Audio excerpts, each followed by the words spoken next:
In today's video, we are going to look at the effects panel and all of its sliders, that is texture, clarity, dehaze and vignette.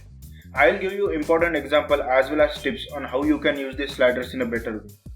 At the end of the video, I am going to give you a very important tip that can change the way you edit your photos. I use this technique for all my photos and make sure you watch the video till the very end for that. Hello everyone, welcome to the part 4 of Master Lightroom Mobile Beginner to Expert tutorial series. I am Omkar and you are watching OTP Photography.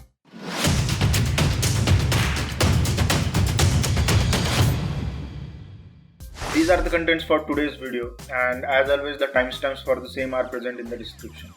Let's get into the first topic, that is overview of the effects panel. As the name suggests, all these settings are basically effects. We talked about the basic fundamental things that are light and the color in previous parts, and the light panel only affected the light settings, that is brightness setting, and the color part affected the color settings. But the settings from effects panel are going to affect light and the color in some way, and that too again depending on the image that you are using. Now remember, in part 2 I said that the contrast is arguably one of the most important thing in photography. Now what is contrast? Contrast is nothing but the difference, creating more and more difference. And when I say the difference, it means that you are accentuating something over another so that the details are getting affected. And these settings, these three sliders in this, that is texture, clarity and dehaze, these three sliders are going to affect the contrast in some way in the image. So let's talk about the first slider, that is texture. Now you get the idea from the title itself. The name says that it's texture. So basically it is going to increase the texture of the image. It is going to accentuate the details from the texture. Let's see it with the example. As you can see, when I increase the slider, it is accentuating the details. That is the structure. See that it is making the texture more and more pronounced. So that's what texture slider does basically. But let us try to understand this in a more technical way. Now the texture slider affects the mid-frequency region from the image. Now what is the frequency in photography? What does it have to do with photography? Now simply speaking, frequency is nothing but the amount of detail. For example, in this image, this part has very high amount of details. So it is considered high frequency range. And this part where the sky is, it is known as the low frequency range. So when I increase the texture, it is going to affect the region with medium details. That is the mid frequency region. If you are interested, you can just go and research about this frequency stuff more if you want. Now there are two different scenarios where you can use this texture slider. The first one is being on the portrait images basically. So if you reduce the texture, it can help you make the image look softer. That is, you can make the skin looks more and more soft, and that can be a good effect on a portrait image. The second scenario where you can use the texture slider is when you are editing photos of landscapes, or you are editing photos of architecture or buildings where there is a lot of texture in it. So to make that texture more and more accentuate, you can use this slider. But remember, do not overdo any slider in the Lightroom, and the same thing goes with the texture as well. Unless and until you know what you are doing, you shouldn't use any effect too much, be that saturation or clarity or texture, anything. You shouldn't overdo it unless you know what you are doing. Now that's it with the texture slider. Let's move on to the clarity. Simply speaking, when you increase the clarity slider, it is going to increase the contrast around the edges of the photo. The effect of clarity and texture slider can look similar, but the fundamental difference is that they affect different regions of the image.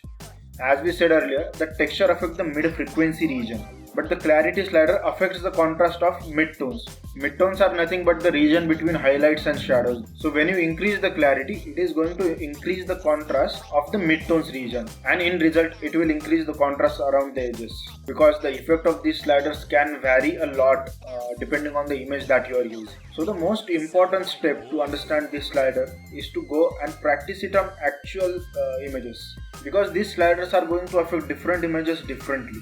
I can talk about it for hours, but you can get the real feel out of it only when you use it. But from my experience of using Lightroom, one thing that I prefer is to use the clarity slider less than the texture slider, because the clarity is a much stronger effect than the texture. So it's better if you are using the texture slider so that the effects are more subtle. Initially, to understand where you are overdoing these sliders can be a little tricky. One thing that you can look out for is the halo effect. When you increase the texture or clarity too much, you can see that it creates the halo effect.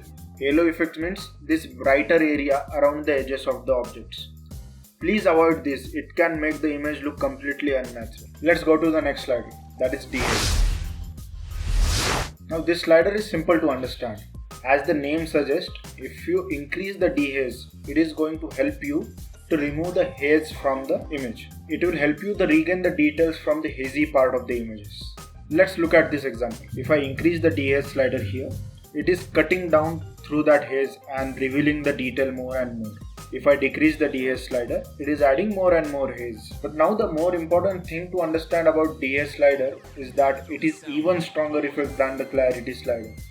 So you should only use it when there is a haze in your image and you want to cut through that details. So you should use this slider very cautiously, as the dehaze slider will affect the colors of the photo as well.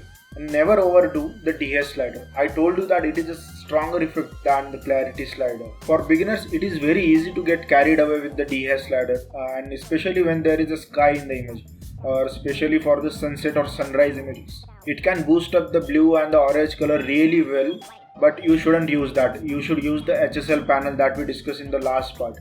Let's look at this example. In this example, when I increase the dehaze, it is cutting through that haze as I said earlier, and it is revealing some details, and it is advisable to use dehaze in this kind of image. But let's look at this image, and now this image is very hazy image, and this haze or this fog in the image is like one of the important factors in the photo. So in these cases, you shouldn't increase the dehaze sliders at all. Maybe you can even decrease the sliders to add more haze to the image if you want to accentuate the effect of that. We talked about the texture, clarity and dehaze.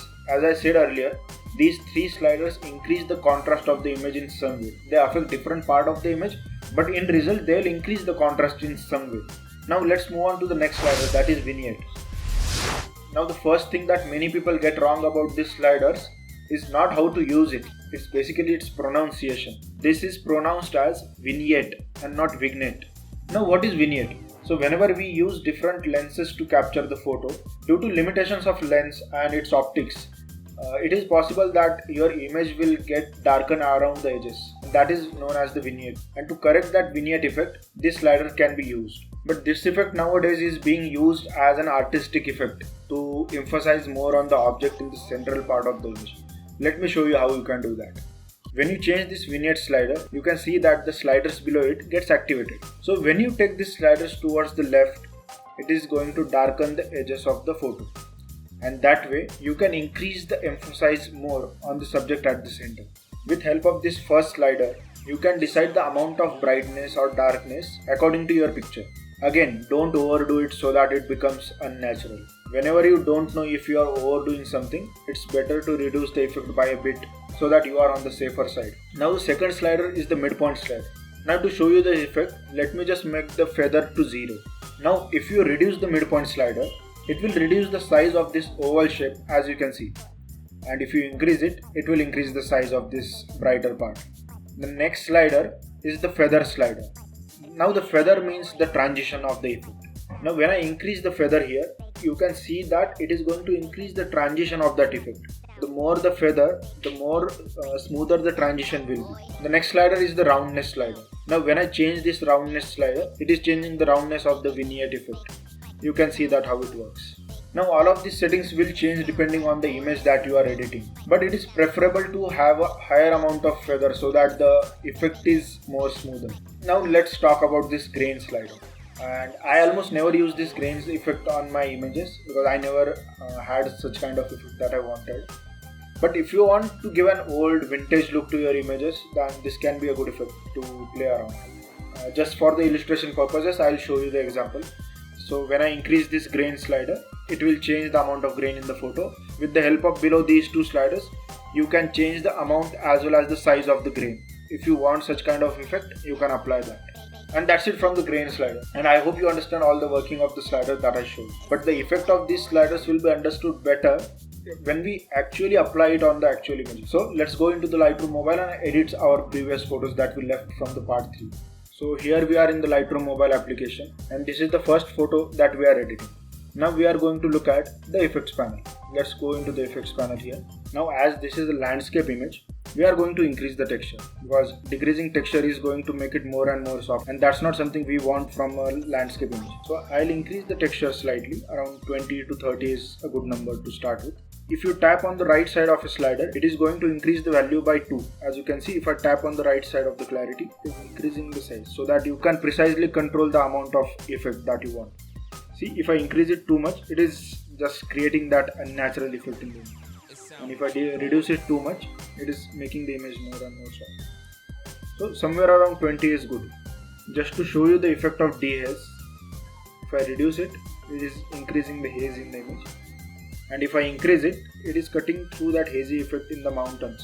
But it is messing up with the color of the clouds, as you can see. And this is not a raw image, so there is a lot of compressed data in that. So you should never use dehaze unless you want that effect. Now in this particular image, I won't use dehaze, because even if it is bringing back the details from that hazy area, but that hazy area is something that is giving me the feeling of depth in that image.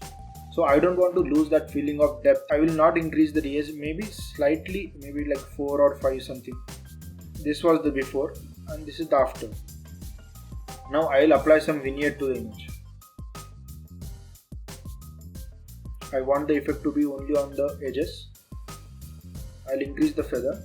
Now this highlight slider is something that I didn't talk about earlier.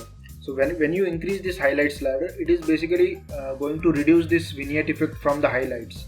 If you want to protect the highlights on the top right and top left side, as you can see, there are brighter part of the image. If you want to retain those brightness in that image, you can use this highlight slider. And I am not going to increase any grain here. So this is our final image. After adding all the effects, next part we'll apply the sharpening also from the detail tab. But this is our final image. And this is before, and now this is after. After applying the light panel settings, the color panel settings, and the effects panel settings. You can see that it has made a huge amount of difference in the image, and the image is looking much more vibrant and natural at the same time. Let's move on to the second image. So this is where we left off this image. Let's go into the effects panel. So let's first increase the texture here. As I increase the texture, it is bringing out the more and more details in the clouds. So somewhere between 30 to 40 is looking nice. Now let's look at the clarity slider. If I increase the clarity, so in this particular image, as you can see, increasing clarity, it is increasing contrast more and more around the edges of the sun rays, and that is giving the distinct look of this image, which I want in this particular image. So what I am going to do is, I am increasing the clarity even more just for the effect of those rays, because I know what I am doing here and I want that particular kind of effect. Now 100 is looking too much, I will just keep it somewhere around 70 to 80. Now the Dehaze slider is even stronger for such sunrise or sunset images. As you can see, if I increase the dehaze here, it is going bonkers on this image. It is not at all looking good. So as I said, only when there is a haze, you should use this slider. Now I'll increase the dehaze slightly here, because it is revealing those details from the skies. Around 10-15 is nice. So I'll also add a little bit of vignette here. But as you can see, as a result of increasing clarity and texture here, the lower part of the image is getting more and more darker. So I'll just go back to the light panel once again, and I'll increase the shadows a bit so that the effect of clarity is reduced. And this is our final edit. This was before and this is the after. Huge amount of difference with the help of these 3 panels. And we didn't even go into the advanced settings like grading panel or the curves panel. I hope you understood the application of these sliders in the actual images. You should practice more and more on your images so that you will get more understanding of how these sliders work. Now it is time for the tip that I told you in the beginning of the video. So this technique is not at all related to the software. It is related to how you edit the photos. For most of the beginners, even this happens to me now also, that your eyes are not really capable of understanding difference between when you are overdoing some effect or not. And whenever you are editing photos, you are just going after settings and you are just going increasing and going crazy all over the settings. So the image can look good when you are editing the photo because you are continuously looking at the screen, and that way you feel that you are doing something good. So the technique is quite simple. So whenever you complete the edit of the photo, Just go around the house, just take a stroll around your house, maybe just take a small break, just look at different lightings, expose your eyes to different lighting conditions so that your eyesight will get normalized to other lightings. And when you come back after some time to your photo, then you will have a fresh perspective about looking at the colors and looking at the texture in the image, and so that you can notice any abnormalities that might be there in the editing. So this is a very simple thing to do, but try it out whenever you are editing your next photo, and I am sure that you will get better results out of this. That's it from today's video. I hope you learned something new. Do follow me on Instagram at OTP Photography. Thank you for watching. See you in the next one.